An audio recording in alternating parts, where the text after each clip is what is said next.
Karimnagar parliament నియోజకవర్గ ఎన్నికల ప్రచారం భాగంగా ఈరోజు గంభీరావుపేట మండలంలో వివిధ గ్రామాలకు వెళ్ళి ప్రచారం నిర్వహించడం జరిగింది. గత డిసెంబర్లో మరి ప్రజలు కాంగ్రెస్ పార్టీని ఆశీర్వదించి మరి ప్రభుత్వం ఏర్పడే విధంగా క్లియర్ మెజారిటీగా మీ అందరికీ తెలుసు. దాని తర్వాత మరి రేవంత్ రెడ్డి గారు ముఖ్యమంత్రిగా, బట్టి విక్రమార్క ఉప ముఖ్యమంత్రిగా, మరి ఇంకా 10 మంది మంత్రులు, మొత్తం 12 మంది మంత్రుల ప్రమాణ స్వీకారం చేయడం 7వ తారీఖు డిసెంబర్. అది కాగానే మరి ప్రజలకు ఏదైతే హామీ ఇచ్చామో గ్యారెంటీల రూపంగా వాటిని ముందుకు తీసుకుపోవాలి, 100 రోజుల్లోనే మరి ముందుకు తీసుకుపోవాలనే ప్రక్రియలో భాగంగా మరి ఏమేమి చేశామో మరి కంప్లీట్గా ఎందుకు మిగిలిన ఎప్పుడు చేస్తామో ఎలా చేస్తామో అనే దాన్ని మీకు చెప్పదలుచుకుంటాను. మొట్టమొదటిది మహాలక్ష్మి స్కీమ్ అనేది మహిళల కోసం మొదటి గ్యారెంటీ. ఆ గ్యారెంటీలో 3 విభాగాలు ఉన్నాయి. దానిలో ఇప్పటికే ఉచిత బస్సు ఇప్పటికే ఇంప్లిమెంటేషన్ అయింది. దాదాపు 40 కోట్ల మంది ప్రయాణి మహిళలు కోవిడ్ వాళ్ళు మరి ఆర్టీసీ బస్సులో ప్రయాణించేది మీకు తెలుసు. ఆ పథకం వచ్చినప్పుడు ఏదైతే చేస్తున్నప్పుడు ఇది ప్రతిపక్షాలు ఏమన్నాయి, ఆర్టీసీ మునిగిపోతుంది, దానివల్ల మరి వీళ్ళు సరిగ్గా అది చేయలేరు, ఉన్న పార్టీ ఇప్పటికే పోటాపోటీగా ఉన్నది అది మరి అని ఆర్టీసీని మరి కాపాడాలి అన్నట్టు వాళ్ళు మాట్లాడినారు. కానీ ఇప్పుడు మనం చూసినట్టుంటే ఈ 3-4 నెలల నుంచి ఏదైతే ఈ ఉచిత బస్సు సర్వీస్ అవుతుందో జరిగిందో ఇప్పటికే 2500 కొత్త బస్సులు కూడా తీసుకుంటాం జరిగింది. కొద్దిగా రద్దీ ఎక్కువ ఉన్నది నిజమే. దాన్ని అధిగమించాలంటే మరి ఇంకా ఈ వచ్చే 2-3 నెలలనే ఇంకొక 7500 బస్సులు కూడా తీసుకొని దాదాపు ఇప్పుడు ఉన్న ఫ్లీట్కు ఇంకొక 10,000 బస్సులు కొత్త వాటిని తీసుకొచ్చి ప్రయాణికుల సౌకర్యార్థం మరి అందరికీ అందుబాటులో ఉండేటువంటి ఉచిత మరి మహిళలకి ప్రయాణం సౌకర్యం ఏదో ఉందో దాన్ని ముందుకు తీసుకుంటుంది. దానిలో ప్రతి నెల 350 కోట్ల పైచిలకే మరి మరి ఈ ఫ్రీ బస్ అనేది మన ప్రయాణికులకు మనం ఇస్తున్నాం. కానీ ఆర్టీసీ వారికి మాత్రం వాళ్ళకు ఏమాత్రం నష్టం జరగకుండా ఆ 350 కోట్ల నుంచి 400 ఎంత అయితే అంత వాళ్ళకు ఆ టికెట్ల ప్రకారం దాని మీద అంటే వాళ్ళు ఇచ్చినటువంటి దాని మీద సమకూరుస్తూనే ఉంటాం. దాంతో ఇప్పుడు ఏమైందంటే ఇంకా కొద్దిగా ఇప్పటికే మరి లెవెల్ కొద్దిగా నష్టాలు బాగా తగ్గిపోయినాయి. ఇంకా 2-3 నెలలు ఇంకా 5-6 నెలల్లో మరి లాభాల దాంట్లో పోయి ఇంకా ముందుకు పోయేటువంటి ప్రక్రియ చేస్తుంది. మీకు తెలుసు, ఈ రవాణా శాఖ మంత్రిగా మన కరీంనగర్ ముద్దుబిడ్డ పొన్నం ప్రభాకర్ గారు ఉన్నారు. ఇప్పటికే కారుణ్య నియామకాలు దాదాపు 800 మందికి ఇప్పటికే మీకు ఇచ్చేటువంటి సంక్షేమం మరి అట్లాంటి ఈ 2-3 నెలలనే ఆ స్కీమ్ తీసుకున్నది జరిగింది. ఇప్పుడు ఉన్నటువంటి ఏదైతే స్టాఫ్కు ఈ వీళ్ళు కూడా కొద్దిగా తోడ్పడేయాయి వైపు ఇంకా ప్రయాణికులకు అన్ని సౌకర్యాలు కల్పించేటటువంటి ప్రక్రియ ముందుకు పోతుంది.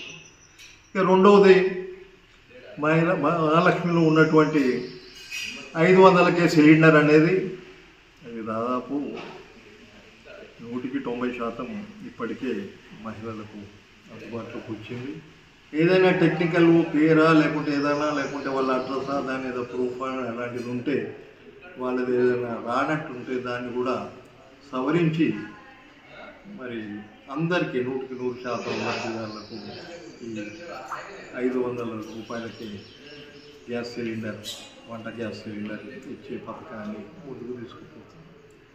ఇక మూడవది అతి ముఖ్యమైనది 2500 ప్రతి మహిళకు ఇస్తామని మేము వాగ్దానం చేసాం.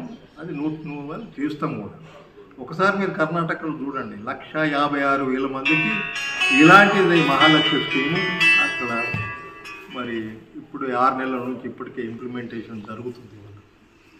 ఎలాంటి సందేహాలు అవసరం లేదు. అయితే కర్ణాటక మనకు ఏంటంటే కొద్దిగా ఏమైతే అక్కడికి ఇక్కడికి ఉన్నటువంటి భేదం ఏదంటే, మన దగ్గర చాలామందికి తెలంగాణలో మరి మహిళలకు, గ్రామీణ మహిళలకు మరి బీడీ కార్మికులు పనిచేసే వాళ్ళకు పెన్షన్ ఇస్తున్నారు 2,000 రూపాయలు.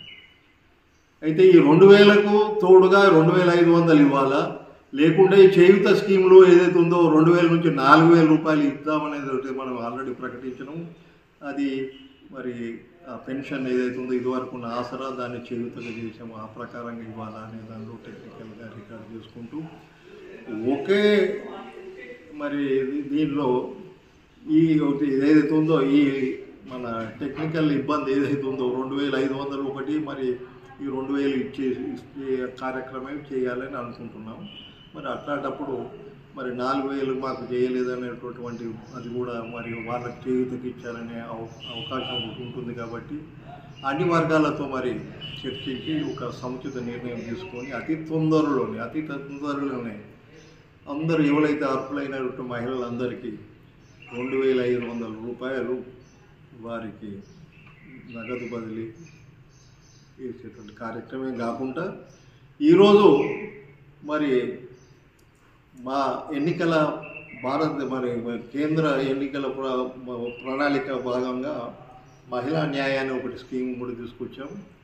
దానిలో మా ప్రభుత్వం, కాంగ్రెస్ ప్రభుత్వం ఢిల్లీలో వస్తే, లేకుంటే మా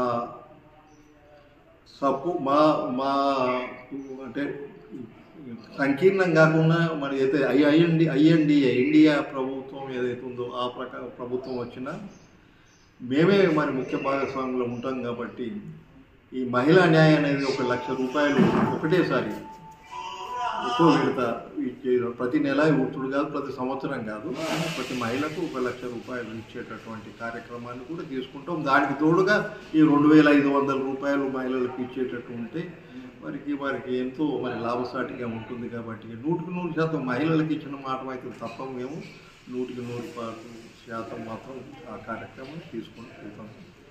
కాబట్టి ఈ ప్రతిపక్షాలు చేసేటటువంటి అసత్య ఆరోపణలు మరి సందేహాలు కల్పించి ప్రజల మనసును ఏదో తప్పుదో పెట్టాలంటున్న దాన్ని వాటిని సరిదిద్దుకొని మరి భాగంగానే మరి మీకు మొత్తం చెప్పడం జరుగుతుంది. దీని తర్వాత అతి ముఖ్యమైనది మనకు రైతుల గురించి, సంక్షేమం గురించి, రైతు భరోసా గురించి. దానిలో కూడా రుణమాఫీ అనేది 2,00,000 రూపాయలు అనేది ఏకతాటిగా మనం ఒకటేసారి మనం చేద్దామని అనుకున్నాం. వాళ్ళు 2018లో రుణమాఫీ బీఆర్ఎస్ ప్రభుత్వం చేస్తా అన్నది 1,00,000 రూపాయలే.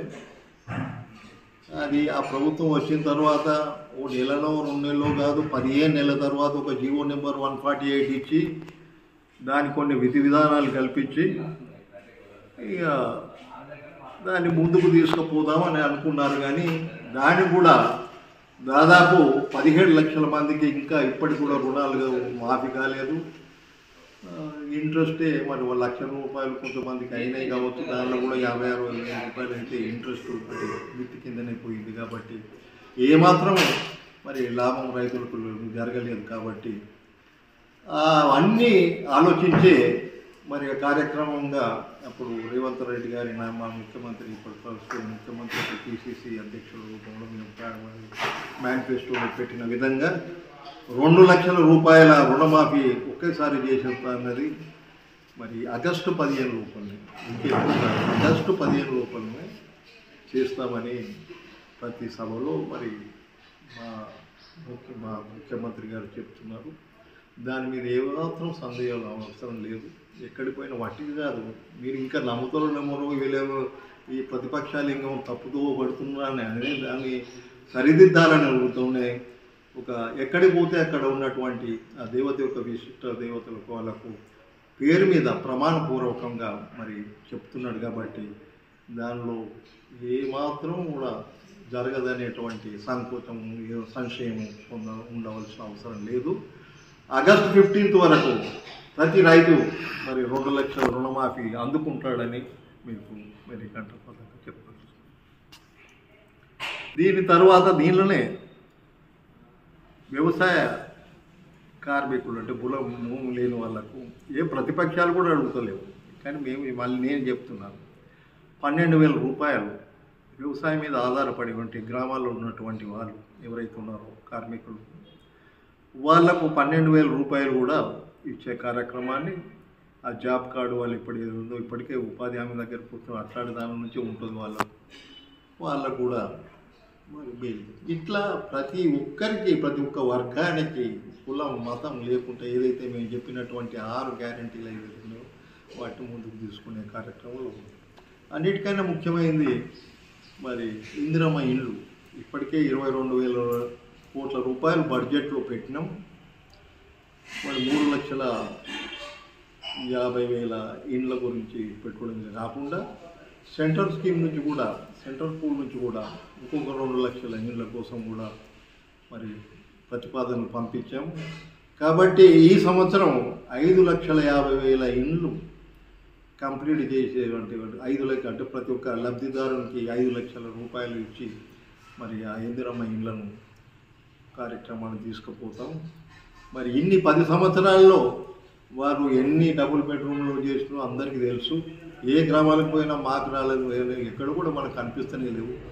అట్లాంటి పరిస్థితుల్లో మరి మాకు గత చరిత్ర ఉంది. ఇదివరకు ఉన్నటువంటి రాజశేఖర రెడ్డి గారి ప్రభుత్వంలో మరి ఒక్కొక్క గ్రామంలో 200 మందికి ఇండ్లు ఇచ్చినటువంటి ఉన్నాయి. ఇప్పటికి కూడా అవి ఎక్కడ ఏ గ్రామానికి పోయినా చూసే అవకాశం ఉంది. అదే రూపంగా ఈ సంవత్సరం మరి ఒక గ్రామానికి ఒక 50 చొప్పున మొత్తం ఏదైతే లబ్ధిదారు ఉన్నాడో మొత్తం కంప్లీట్గా అందరికీ మరి అత్యంత మరి ముఖ్యమైన అవసరం ఏదైతే ఉందో గృహం అనేది, నివాసం అనేది, ఆ యోగాన్ని కూడా మరి కల్పిస్తామని మరి ఈ మీడియా చెప్పుకుంటూ ఇక విద్యా వికాస్ అనేది ఒకటి కార్డు ఉంది ఇంకా రాలేదు అని అంటున్నారు, కానీ అది విద్యా సంవత్సరం రాలేదు. ఇప్పుడే జూన్ నెలలో స్టార్ట్ అవుతుంది. ఒకసారి మనం రాజశేఖర రెడ్డి గారి ప్రభుత్వం అప్పుడు కాంగ్రెస్ ప్రభుత్వం ఏం చేసిందో మీకు తెలుసు. ఇప్పటికి ఎంతోమంది ఇంజనీర్లు, డాక్టర్లు, డిగ్రీలు వచ్చినాయంటే అప్పుడు ఏమాత్రం మరి విద్య బరువు కావద్దని మరి ఫీజు రియంబర్స్మెంట్ అనేటివి తీసుకుంటూ స్కాలర్షిప్లు ఇచ్చుకుంటూ చేసాము. అదే ప్రక్రియ భాగంగా అదేదో గవర్నమెంట్ కాక వీళ్ళు ఒక కార్డు రూపంగానే ప్రతి ఒక్కరికి ఉన్నత చదువులు చదువుకునేటువంటి విద్యార్థులకు ఆ కార్డు అందుబాటులోకి తీసుకొస్తాం. ఆ ప్రకారంగా ముందుకు ఇక అన్నిటికన్నా ముఖ్యమైనది ఏంటంటే నిరుద్యోగ సమస్య. దానికి మేము ఇచ్చిన హామీ గ్యారంటీ ఏంటంటే 2 లక్షల ఉద్యోగాలు భర్తీ చేస్తాము. ఇప్పటికే 30,000 ఉద్యోగాలు ఇచ్చేసినాం ఆల్రెడీ. ఇప్పుడు 20 తారీఖు నాడు టెట్ గురించి కూడా నోటిఫికేషన్ జరిగింది. ఎందుకంటే విద్యా సంవత్సరం ఉన్నటువంటి టీచర్లు వాళ్ళు రిక్రూట్మెంట్ లేకుండా కూడా చూడలేదు అనే దృష్టితో అది చేయడం కాకుండా మరి ఒక ప్రణాళికాబద్ధంగా మిగతా ఏవైతే ఎగ్జామ్స్ మనకి ఏవైతే ఉన్నాయో మనం భర్తీ చేసేటటువంటి గవర్నమెంట్లో ఉన్నటువంటి ఖాళీలు ఎలా విధంగా భర్తీ చేసేటువంటి ప్రక్రియ భాగంగా ఒక మరి కార్యక్రమాన్ని ఇప్పటికే ముందుకు తీసుకుపోతున్నాం. ఆ డేట్లు కూడా కొన్ని అనౌన్స్ అయినాయి, మిగతా కూడా అనౌన్స్ అయ్యి 6 నెలల్లో వివిధ శాఖలకు చెందిన వివిధ తరహాటువంటి ఎగ్జామినేషన్స్ అన్ని కండక్ట్ చేసి 2 లక్షల ఉద్యోగాలు కూడా ఏదైతే సంవత్సరంలో భర్తీ చేస్తూ ఉన్నామో దానికి కూడా మేము వెనుకపోతలేము. అవి కూడా కంప్లీట్ చేసే ప్రక్రియలో మరి ఎన్ని విధాలుగా ఎన్ని మన సంక్షేమ పథకాలు అన్ని వర్గాలకు తీసుకుపోతున్నప్పుడు మొన్ననే మేము చెప్పిన మాట మీద వాళ్ళు మా మీద నమ్మకంతో మాకు మరి ఈ ప్రభుత్వాన్ని ఇంకొక 5 సంవత్సరాలు పాలించేటటువంటి అవకాశాన్ని కల్పించారు. కాబట్టి వాళ్ళు మాపై ఉన్నటువంటి నమ్మకాన్ని మా మీద ఏదైతే ఉన్నారో మేము చేస్తామని వాళ్ళైతే ప్రజలైతే నమ్మారో దాన్ని 100కి 100 కంప్లీట్ చేసి మరి ప్రజలందరి ఆమోదయోగ్యమైన ఒక ప్రజాపాలనను ఇప్పటి జరిగినట్టు నిరంకుశ పాలనకు అహంకారపూరిత పాలనకు చరమగీతం పాడాలని మళ్ళీ ఒకసారి ఇప్పుడు ఉన్నటువంటి పార్లమెంట్ ఎలక్షన్స్లో ఇంకా మీరు మా ఇంకా కొద్దిగా మాకు మరి మా క్యాండిడేట్ ఏదైతే ఉన్నారో ఇక్కడ కరీంనగర్లో ఉన్నట్టు వెలిచాల రాజేందర్ రావును గెలిపించినట్టయితే మరి పార్లమెంట్లో కూడా మనకు అవసరమైనటువంటి ఏవైతే ఉన్నాయో మనకు కావాల్సినటువంటి నిధులు అయిపోయింది ఏవైతే వరకు ఉన్నటువంటి ఇప్పుడు ఇద్దరు పోటీ ఉన్నటువంటి పార్లమెంటేరియన్లు ఇదివరకే 5-5 ఏళ్ళు చూసాం వాళ్ళ పనితీరును చూసాము. వాళ్ళకన్నా మరి ఒక మెరుగైన మరి పార్లమెంటేరియన్గా మన రాజేందర్ రావు గారికి ఉన్నటువంటి అన్ని గుణాలు ఉన్నాయి. కాబట్టి మరి ఆయనకు మద్దతుగా మరి ప్రజలందరూ ముఖ్యంగా నేను నేరేళ్ల నియోజకవర్గం ఏదైతే ఉందో 30 సంవత్సరాల నుంచి మనకు కాంగ్రెస్ ఎమ్మెల్యే లేడు. ఇప్పుడు ప్రభుత్వం ఉంది.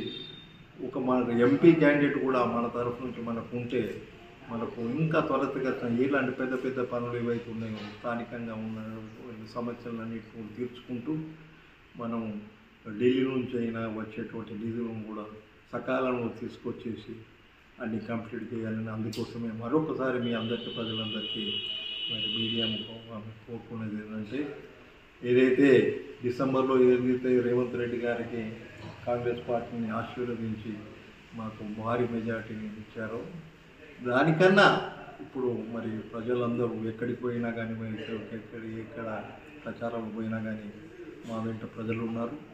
100కి 100 కరీంనగర్ సీటు కాంగ్రెసే కైవసం చేసుకుంటుంది. దానిలో మరి నేరులోని ఏర్పడి ఉన్నటువంటి గంభీరావుపేట మండలంలో అత్యధిక మెజార్టీ వస్తుందని నేను ప్రగాఢ విశ్వాసం, ఎందుకంటే నాకు 30 సంవత్సరాల విశ్వాసం ఉంది, ఎక్స్పీరియన్స్ ఉంది.